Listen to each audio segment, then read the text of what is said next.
Alors Maëlle, je vais te poser une question aussi, je pense que pas mal de gens se posent.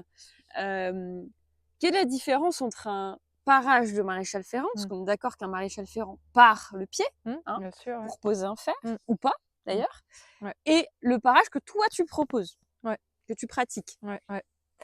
Alors, la différence, oui, effectivement, j'ai des fois des propriétaires, qui sont très surpris en me faisant, venir, qui n'ont jamais connu de parage, vraiment, de podologue.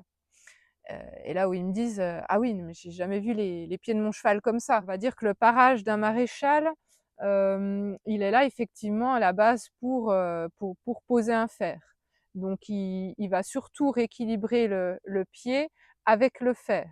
Je fais vraiment un pied, on travaille le pied vraiment pour que le pied puisse s'adapter sur, toutes le terrain, les formes de terrain, les cailloux, les bosses, les creux.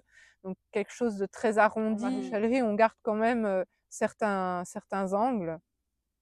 Hem, on va aussi, moi je vais aussi enlever beaucoup les évasements qui sont par-dessus, pour éviter, les points de traction au niveau des articulations, tout ça.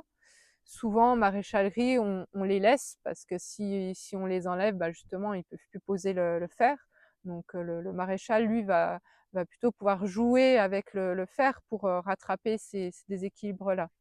Donc moi, je vais plus loin, en amont sur le parage, du sabot. Un pied, qui ressemble, à un pied de cheval sauvage, quoi. C'est quand même un peu notre modèle, dans le pied nu, quoi, où tout est arrondi, tout est fonctionnel, tout redevient fonctionnel à sa place entre les parties extérieures et les parties internes.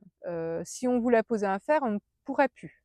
Là, ça c'est clair, on pourrait pas choisir Il y a pas l'option, il y a plus l'espace pour, c'est ça? ouais, c'est ça. On ne peut plus, par exemple, planter des clous, tout ça, il y a plus assez de parois.